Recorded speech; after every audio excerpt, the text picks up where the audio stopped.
here at Music Man up on Jog Road, and I've got a percussion kit here. And what I'm going to do today is I'm going to go through each piece of the percussion kit in a few separate videos and help you figure out exactly what you need to do to be ready to play at home with this kit. So I'll start by saying we've got the SCK350 model. This comes with a physical snare drum as well as a practice pad and a bell kit.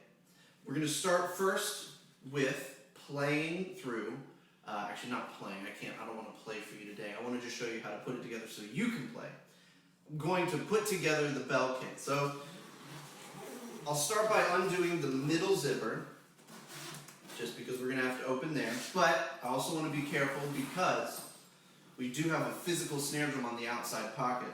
So we're going to take that out so it doesn't flip-flop and you lose your snare drum all of a sudden.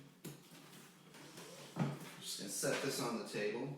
Make sure the little lever on the back side that turns the snares on and off is set down to the off position, otherwise it will rattle all day.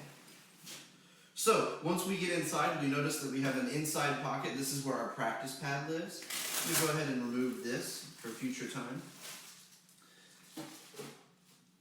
Also got a wonderful little sticker that tells me that this has been prepared ahead of time with all the pieces that you need. So if you do find that there is something missing, either it is missing or you are using the piece, or you're looking for the wrong kind of piece, you're using it wrong. So we have one part of the stand we're going to pull out. And then we have a little pocket here in the middle that has the other pieces of the stands. I'm going to take that, pull that out. That is our base to both the snare drum and the bell kit stand.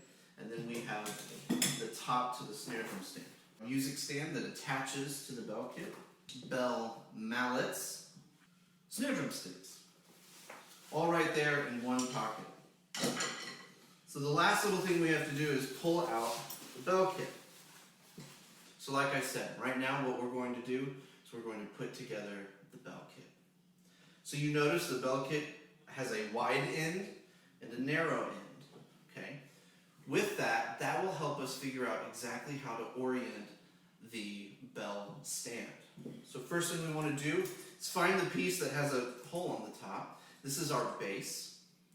We want to find the lower wing nut, and we want to loosen that so that it can spin freely. And then we should be able to pull the legs apart. And once you get them to a nice, medium distance away. So I'm going to take this top wing nut and we want to loosen it in preparation for the pole that we're about to put in. So we want to go back to the piece. It kind of looks a little funny. You've got two long sides and two short sides. So we've got four parts, and we've got this threaded part in the middle, which we'll get to a little later on. But what we want to do is we want to take this end, insert it into the base, and then for now, let's tighten this so that that doesn't move. Both of these are nice and tight, so this won't move and this won't move. Now, got one more wing nut here. Just make sure this is loose, and then you just want to start pulling on all of them until, all the parts move up. All of these, I want them to not be bent in any direction. I want them to be nice and level. So once it looks just about level, I know I can always adjust this later, I'm going to tighten the wing nut here. And now these shouldn't really move. Okay.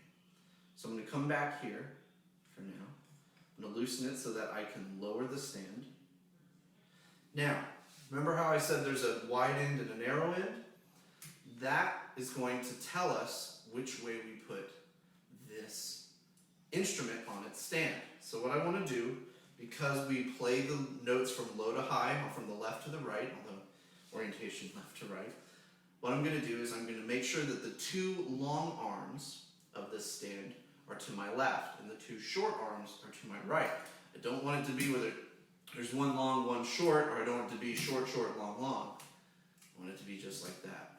Now, from this point, what I'm going to do is I'm just going to take this, and you're going to notice if you look on the back side of your bell kit that there's actually a little hole here. That hole is going to go right here in the middle. Now don't worry about spinning it. There is a thread on here, but again, that thread is for something else.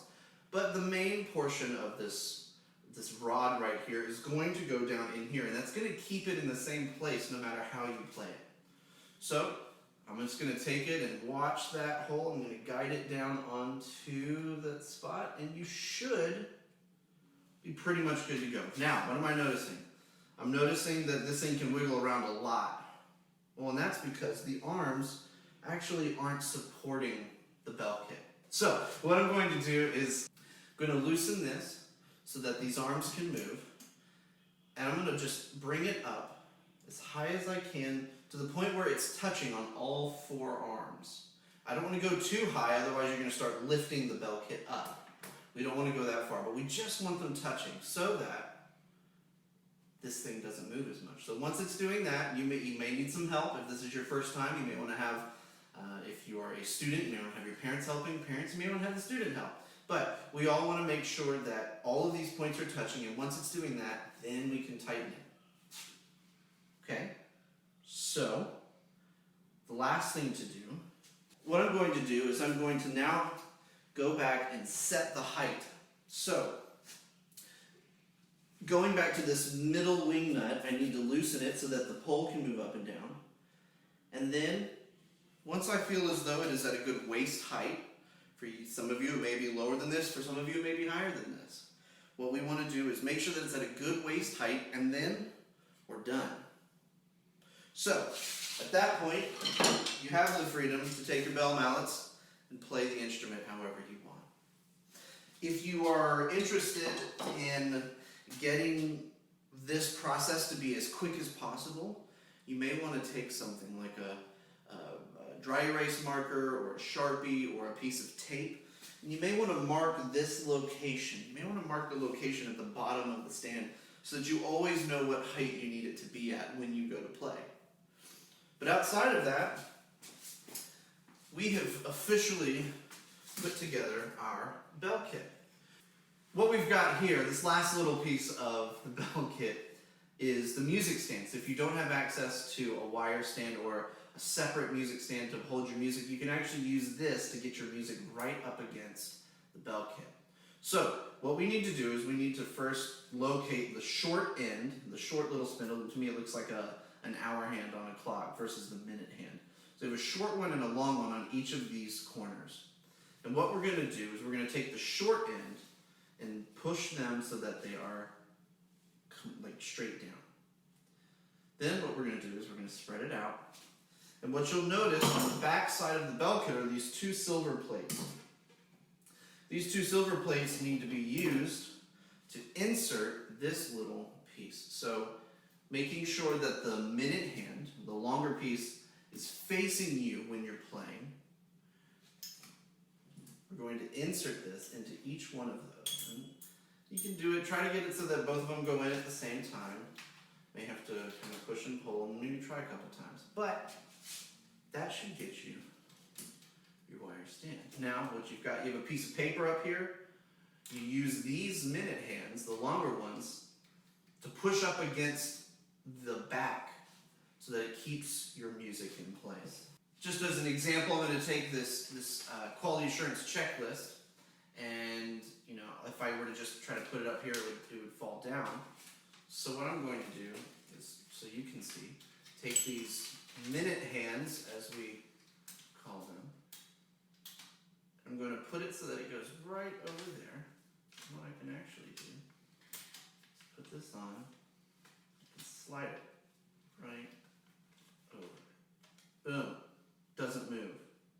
So this is really good for a single piece of music. I would not recommend using this for your method book or any large quantity of paper outside of a single sheet.